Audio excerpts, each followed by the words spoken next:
Magandang araw mga kaibigan to our viewers from Bataan, Bulacan, Pampanga, and Tarlac. And our very loyal YouTube subscribers, welcome to another episode of Mrs.Galang's Kitchen. No?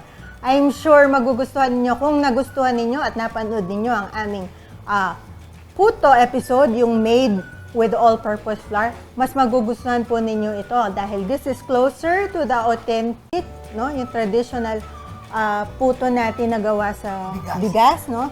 But this one is made with rice flour. So, medyo easier yung procedure. Pinaghirapan po ni Mrs. G ang recipe na ito. Kaya po, sit back, panoorin po ninyo. Take your pen and paper and listen to the instructions well dahil if you follow this to the letter, you will not go wrong, no? Ang aming pong rice flour puto recipe sa amin pong pagbabalik.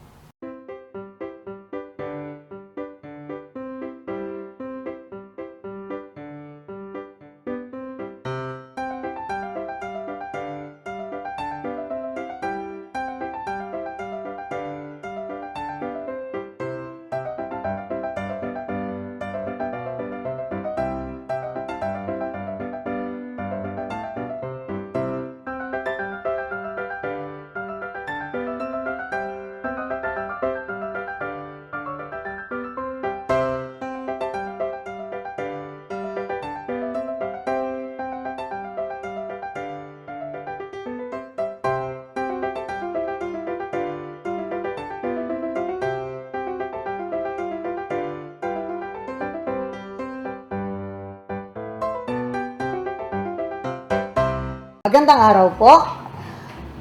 Doon po sa isang episode natin, nag-demo ako ng puto made of flour. Ngayon po, puto made with rice flour ang aking ipapakita sa inyo. This is more complicated than the puto made with flour, all-purpose flour, or cake flour. Kasi po, tinry ko pong i-duplicate yung itsura at lasa ng putong gawa sa bigas. Alam niyo naman po ang paggawa ng putong bigas, we have to soak the rice and then we have to ferment it, we have to grind it, etc., etc., etc. But now since we are accessible, we have so many kinds of rice flour available in the market today, so I decided to do a test of this rice flour and I came out with this recipe. I hope you will enjoy it. Rice flour puto.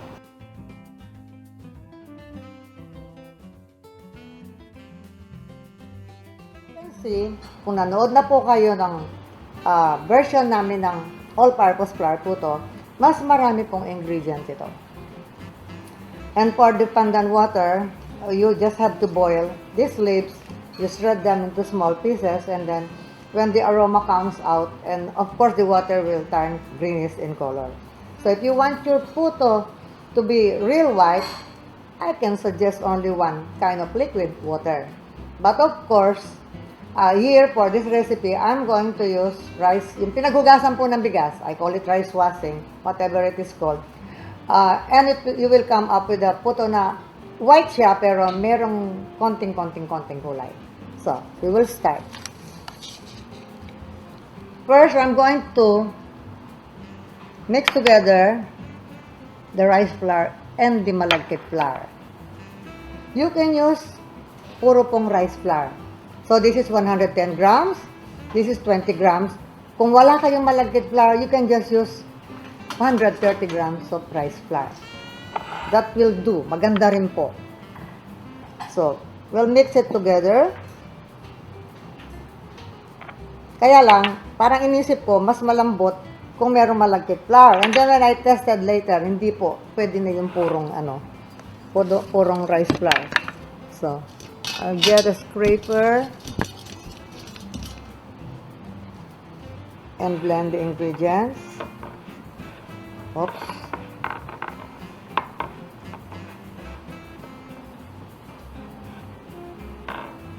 By the way, you need the cling wrap here to cover this. Yung mga matatanda po nung una, they are using katsa. Bakit po katsa? Kasi meron pong holes yun, mag-vibrate yung ating mixture pag pine-ferment. Papaasimin po natin ito. So with that, but cling wrap is much, I prefer using cling wrap. I just put holes using a toothpick kasi I can see, clear po yung ating lalagyan. I can even see the top. So, ito po para mamaya ito. Now, I'm going to add this. So, ito na po yung rice flour at saka malagkit flour. Then, I'll add the rice washing. You can use water. You can use pandan water. I do not suggest that you use milk because di naman po natin ginagamit ang gatas sa mga rice flour puto natin nun. Sa mga flour puto, rice puto.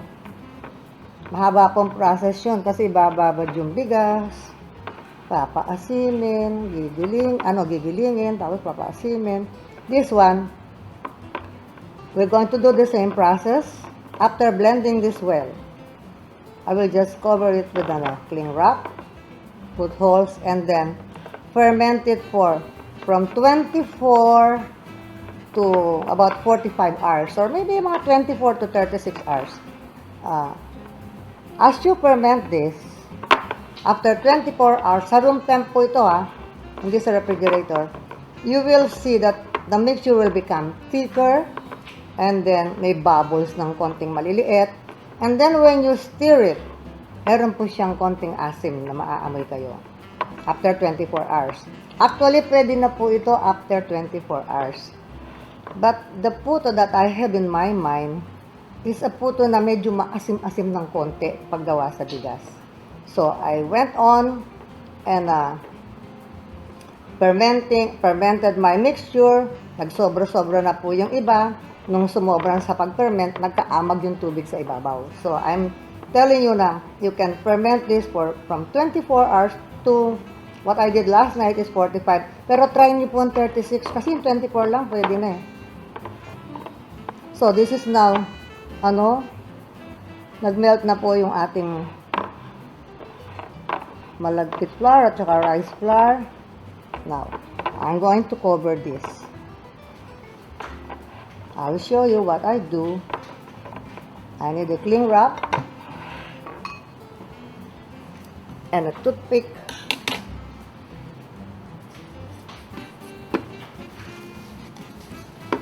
At nile-label ko po yan. When I test recipes, I have a notebook beside me. Tapos, may mga sinusulat-sulat ako dyan. Tapos, may mga label yung mga tinetest ko recipe. Kaya nga sabi ko sa inyo, before we show it to you, tested na ng paulit-ulit yan.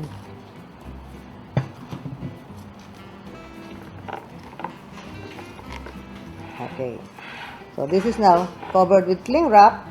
Now, if we're going to make a big amount, siyempre, mas malaki yung cling wrap na kailangan nyo, o kaya, cut siya na lang. Now, I'll put holes. Wala pong butas ang cling wrap. Para po lalabas yung hihinga siya. Will breathe. Ganito pala ang sound ng pagbutas. Maingay. Put as much holes as you can.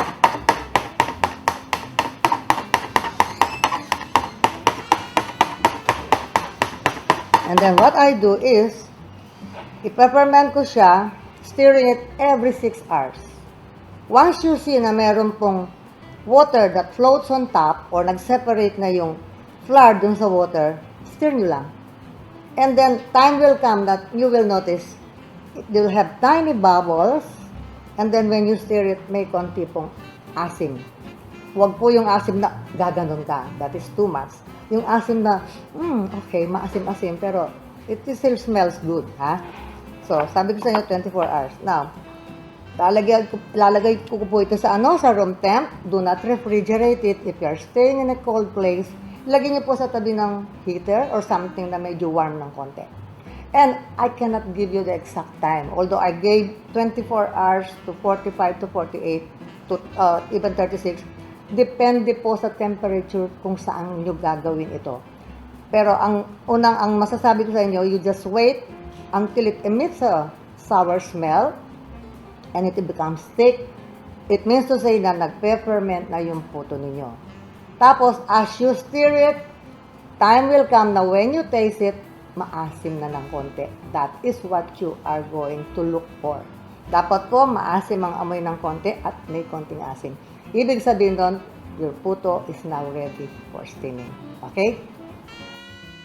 So, the label says, I fermented this 9:15 p.m. last May 19, 2018. Alam niyo pa ngayon ang date kung kailan namin ginawa ito. Tapos, nakalagay 45 hours.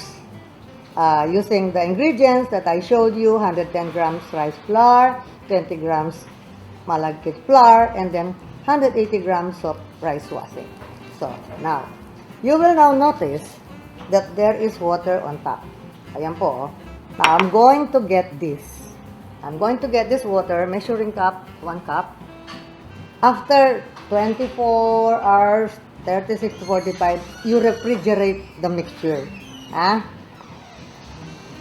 To stop the fermentation. And then, I will get as much liquid as I can. Natapon pa yata ang iba.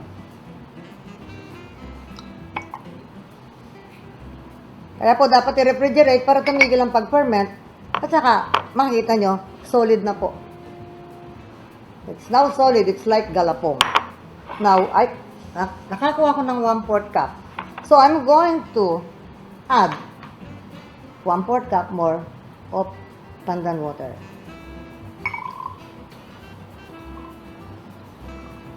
Okay. And then, iinit po natin ito ng konti.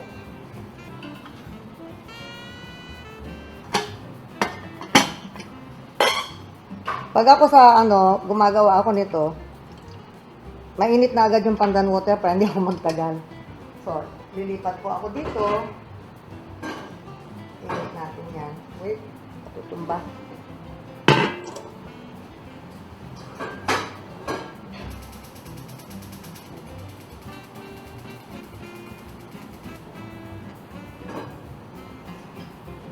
Masyadong malit yung aking lalagyan. So, I'm going to stir this to blend the mixture because we have fermented the rice washing na po dito. Medyo malapot yun. And then, the pandan water. Para mag-blend siya, I have to stir this before I cover it for a few minutes. Okay, the mixture is boiling. I'm going to pour it into a bowl. Tapos, unti-unti ko pong i-add itong 25 grams na malagkit flour.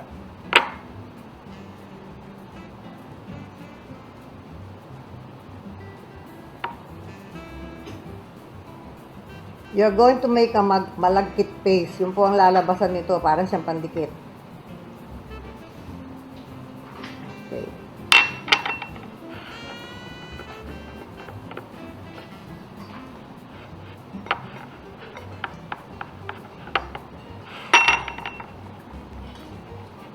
Magkakabuo-buo po siya. Don't worry. Magiging smooth din ito. Actually po, ako nag-worry nung una kong ginawa ito eh. Sabi ko, ba't nagbuo-buo? Then later on, naging smooth siya.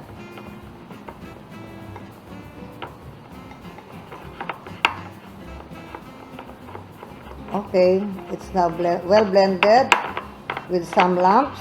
I'll put something under kasi maingay po siya at saka gumagalaw yung bowl.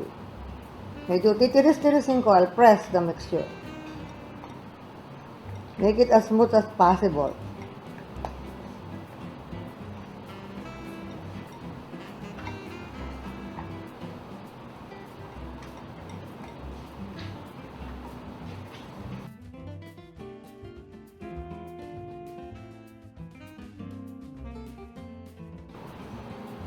As you mix it, mararamdaman nyo medyo lumalamig na po ng konti.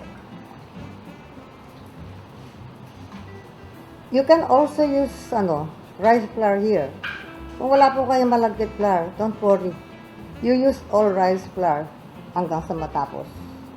Lahat ng ingredients niya, wala nang malagkit, wala nang halo pang malagkit at rice, pure rice flour. Now, I'm going to start adding this.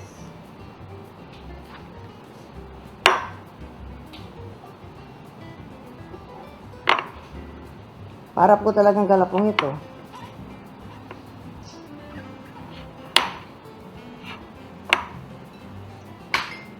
I need something.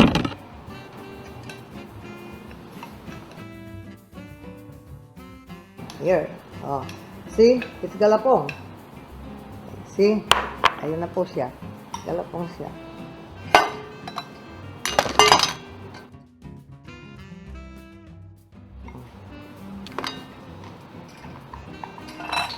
Unti-unti lang po ang pag-aga.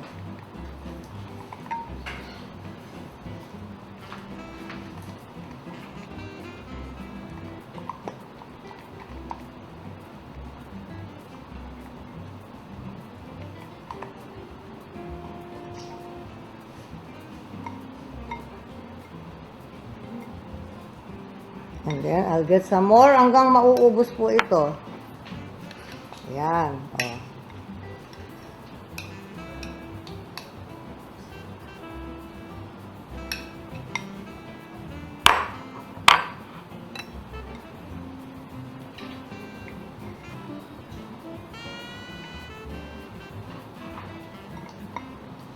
So, bali po yung din-drain nating liquid na dinagdagan ko lang ng pandan water. Yun din ang babalik din dito lahat yung din-drain natin at may dagdag pa.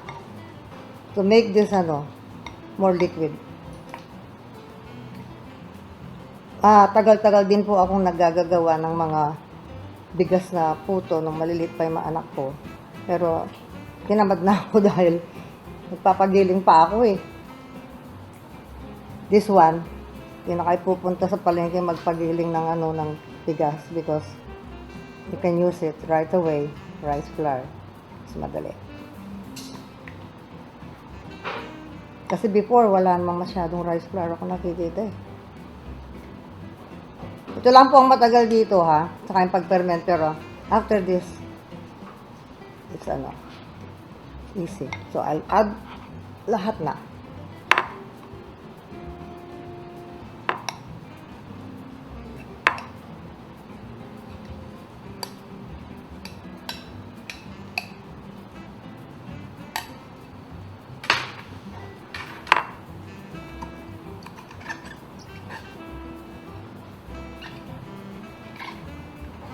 Nung nagtetest po ako nito, pagpasok ni Ethel dito sa classroom, sabi niya, nakakalasing ang amoy.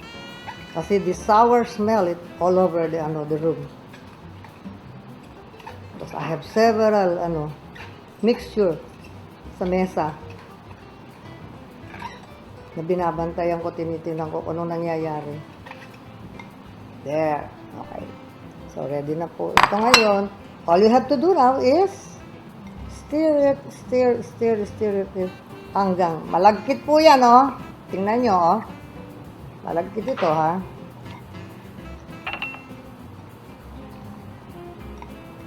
So, if you are doing a lot, medyo kailangan, lalaki na siguro yung maghahalo.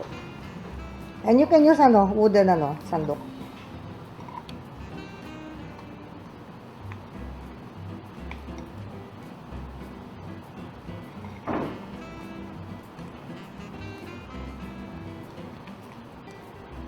Everybody knows naman na may nagtanong po dito sa audience na usisero. Pag daw hindi ferment, anong mangyayari? Ang sagot ko, hindi siya aalsa. And ito po ang pinaghirapan kong procedure dito. Because the recipes that you can find around will not say that. Kaso, ang nasa isip ko po, yung mga ginagawa kong bigas na puto na kailangan mong paasimin. Yung pong maasim na yun ang magtutulak para sa puto, para mag-rice na ganyan, together with the help of the baking powder. So, medyo matagal po ito, kasi I'm trying to make this smooth. And at the same time, I'm trying to cool it. Kasi po, hindi po natin pwedeng i-add ang sugar hanggat hindi malamig ito. Okay. Pag ganito na po ang itsura, and you may ask me, bakit ang hirap haluin? I forgot to explain na for you to be able to get the liquid na nagpo-float sa ibabaw ng maayos is you have to refrigerate at saka of course to stop the fermentation. Kaya lang, I should have taken the water at inilagay ko agad dito para lumambot yung ating galapong. Because if you remove the galapong from the refrigerator, pinabayaan nyo sa room temp, lalambot po naman siya ng konti. So, it will be easier to mix, ha? Now, it's already, cool enough. I will add the sugar.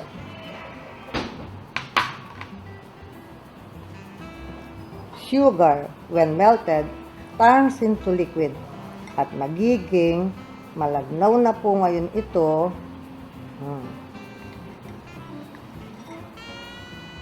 Yan. Very easy to mix. What I'm doing now is stirring this so that the sugar will melt. Meron pa pong buo-buo tayong galapong, okay lang, because I will pass the mixture through a strainer. Nagkamali nga ako kanina, natatawa ako nung nag-explain ako eh. Kasi nakalimutan kong pinalabas agad.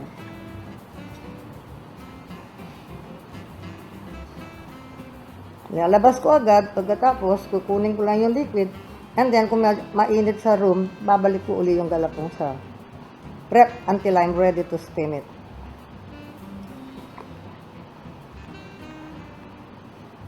I'm going to pass this now through a strainer. Okay, there are still a few lumps. So, papas po na, i-strain po natin siya. And then, as you can see, the mixture is very thick. Pag hindi po lumakot ng ganito, magiging kutsinta yung inyong puto. Hindi aalsa. So, it should look like parang pancake mixture.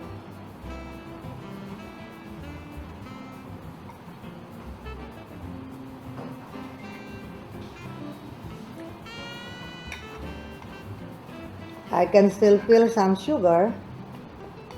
Dapat po mag-dissolve lahat yun, ha?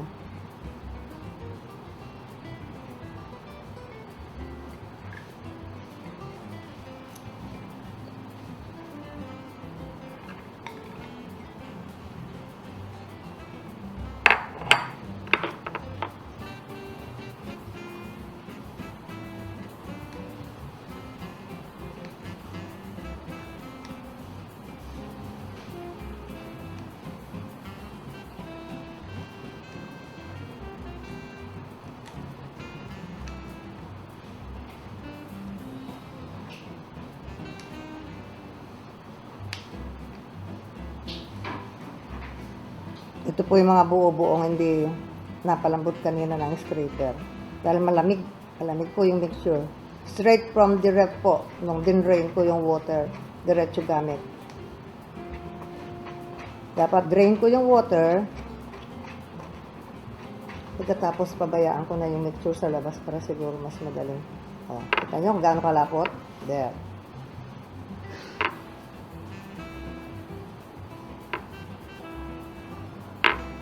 Pag pinili nyo po ito pinaasim, hindi po lalapot ng ganyan. At hindi siya umasim, hindi siya lumapot, then sabihin nyo po dun sa naghihintay ng puto nyo na, ay mali, gumawa pala ako ng kutsinta.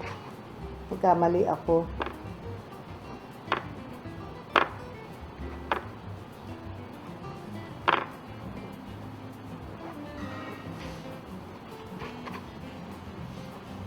Okay. So, just to be sure, just to make sure na the sugar melts, i-rest ko po ito ng mga 30 minutes. Room temp na lang. And, while you are resting this, you have to start na po yung steamer ninyo. Dahil sunod-sunod na yan. Mabilis na lang yan pagkatapos. See how thick? It should be this thick. Malagnaw ng konti, pwede pa. Okay? So, I'm going to cover this. Maski ano pong klaseng cover na lang yan. Meron pa palang buo dun sa scraper ko. Di bale. I-stir pa natin ito mamaya.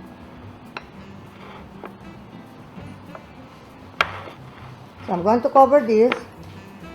ihanda na natin po yung ating steamer.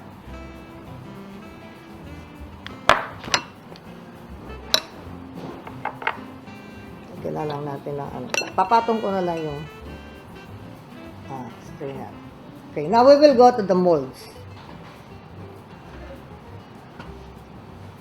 Ito pa pala yung baking powder, Hindi dapat kalimutan ito.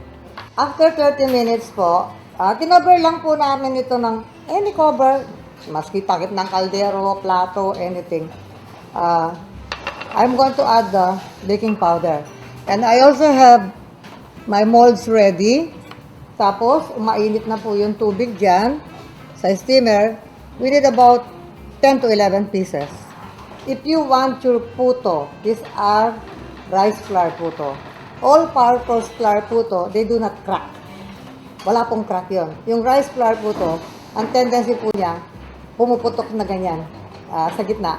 So, kung gusto niyo mas maganda yung itsura, gawin niyo mga mas konting mold. Kailangan fill yung mold nyo up to almost to the brim, So, now I'm going to add the baking powder.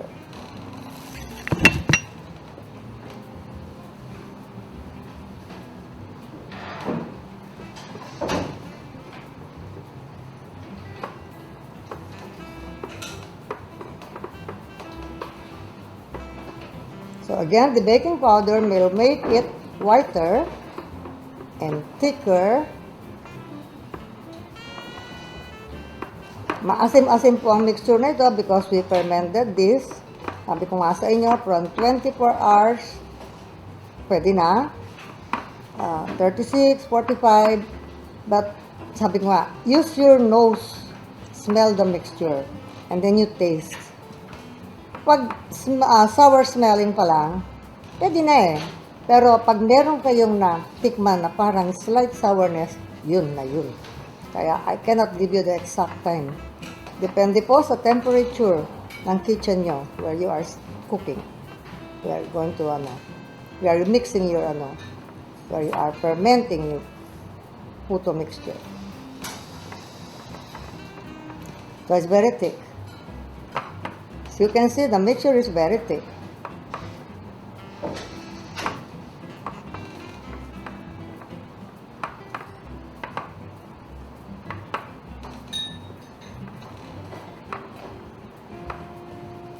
Mix well, mix well, mix well.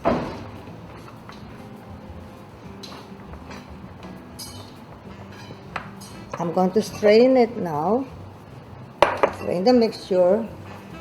Para lang mas sure ako na walang buo-buo. Kita niyo po ang lapot. Dahil po dun sa pagpapaasim, the fermentation.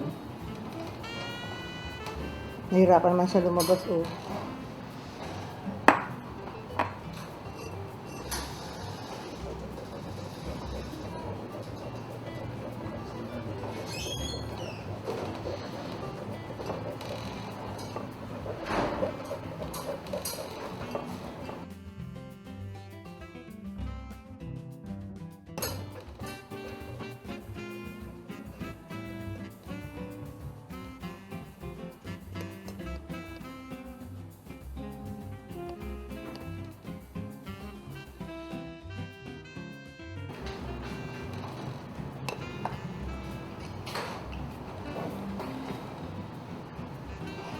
You can also do the fermentation sa mga plastic bowl po. But never sa metal. Magkakaroon po ng reaction yung asim. It's either a glass or a plastic bowl.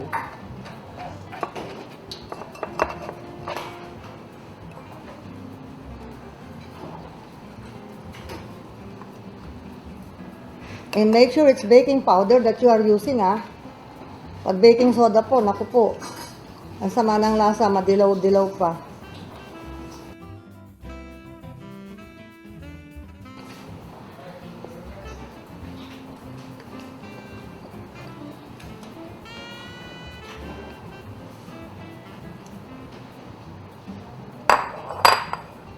So, konti lang yung mixture natin, kaya lahat ng makukuha ko sa scraper, kinukuha ko .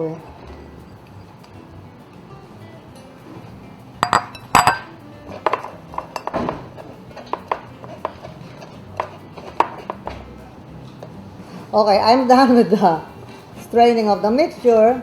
And then, I'll give it a quick stir before I pour it into the molds.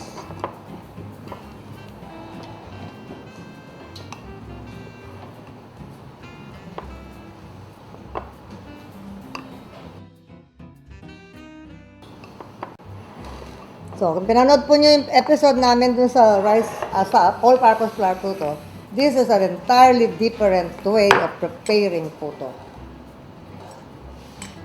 Mas mabusisi po, pero ito yung putong traditional na kinakain natin. So, the mixture is thick, very thick. It's whiter.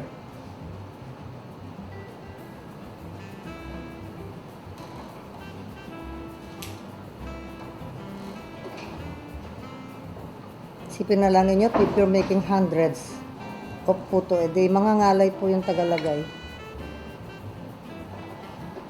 Tagalagay sa mold. Pero pag sanay ka na sa ginagawa mo, ang bilis mo lang eh.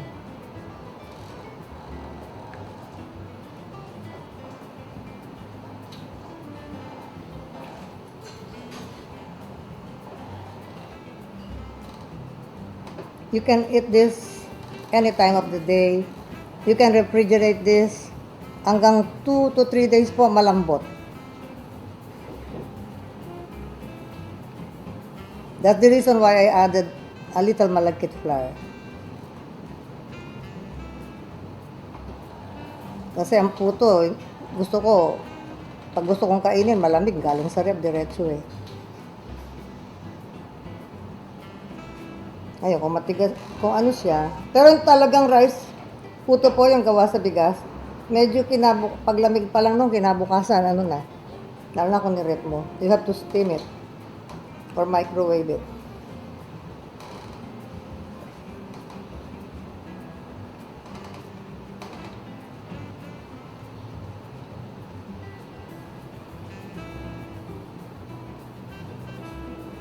Kamukha na, sinasabi ko sa inyo parati. We test our recipes well before we show it to the viewers. And when I was testing this puto, kumakain po ng puto si Ethel. Pero ito, this time, ayaw na niya makita man yung mga puto. Kasi, ang dami kong ginawa. Iba-ibang version. Now, if you want to add color to your puto, pwede nyo na pong kulayan pagkalagay po ng, okay, bago nyo man ilagay yung baking powder, you can add a small amount of green, yung may flavor na yon, or ube. But I want my puto white, because traditionally they are white. So, bali 9 lang ito, no?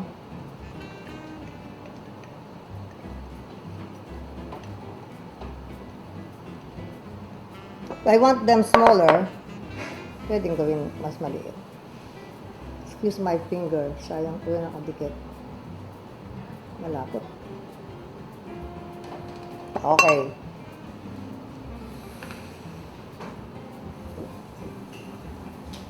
So I'm going to put the katsa, the wet katsa.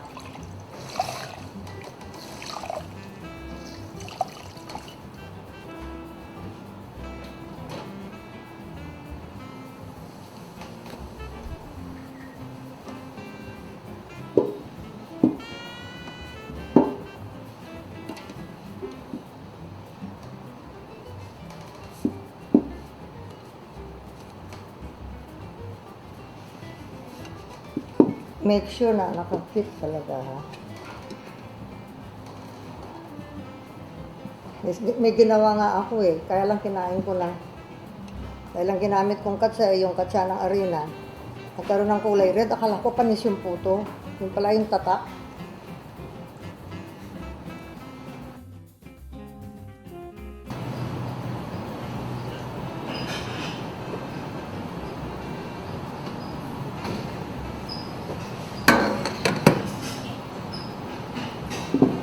So, I'll turn the heat to the highest setting.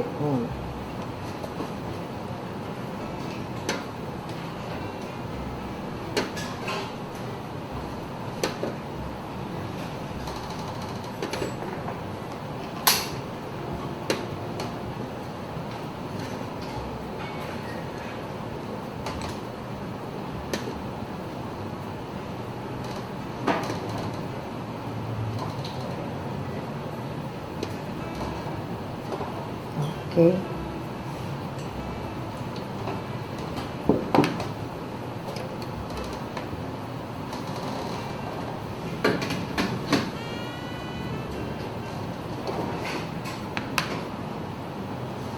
Cover.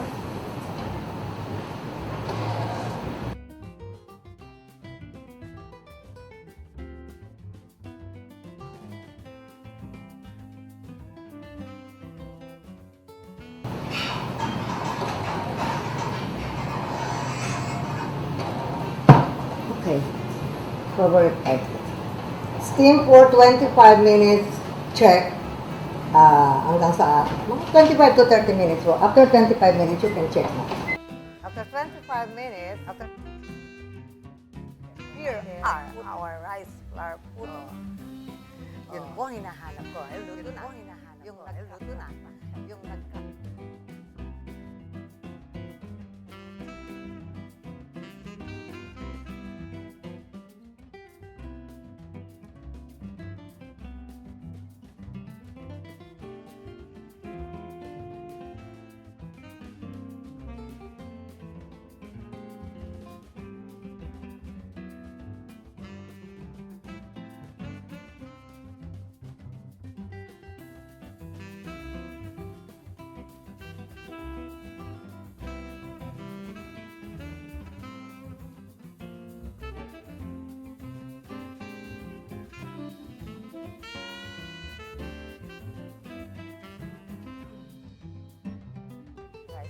Tadaan! Ayan ang aming po rice flour puto made with, of course, rice flour. Kita nyo ang difference, no?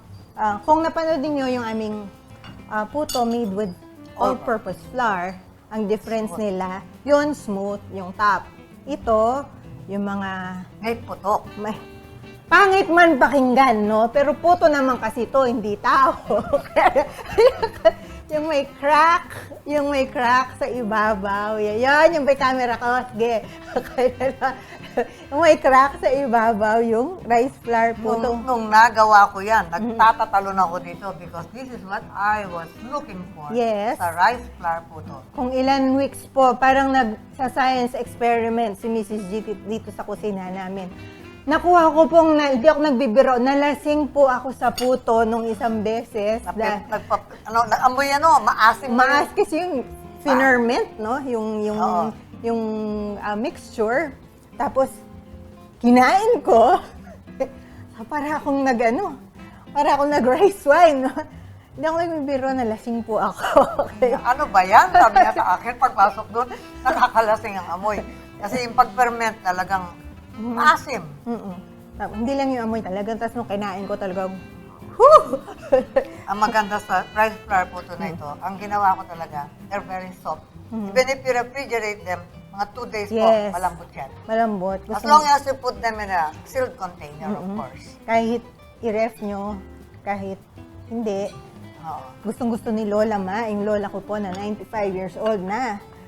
Of course, kailangan malambot ang kanyang mga pagkain. Sinabi ko naman sa kanila, iba-ibang version yan eh. Pwede nilang ibahin sa ginawa ko ito. Look, it's moist. It's sarap. Soft. It's soft. Sana po, subukan ninyo. Alam ko, maraming naghihintay sa recipe ito, ano? So, ito na po, our rice flour puto recipe. I'm sure magugustuhan ninyo. Terno po sa aming kutsinta, tidtad, pansit luglog, pansit, maraming palabok, ano? Pansit luglog, tama. Tapos yung pansit, yung sotang ko, not sotang ko. Gisado, pansit diba? gisado, yes. Meron kayong gisado, or pansit luglog, meron kayong puto, meron kayong kutsinta. May pang party na kayo, di ba? Pang dali-dali, pang regalo, pang negosyo. Basta sundan yung instructions. Basta sundan nyo po yung instructions to the letter because Mrs. G makes an effort to make all these recipes easy to follow. Doable, no? No need to substitute po. Minsan po magtatanong sila, kung papalitan po namin ng ganitong ingredient, yung ganyan, yung totoo po, mahirap po sagutin yun because these recipes are exact, no?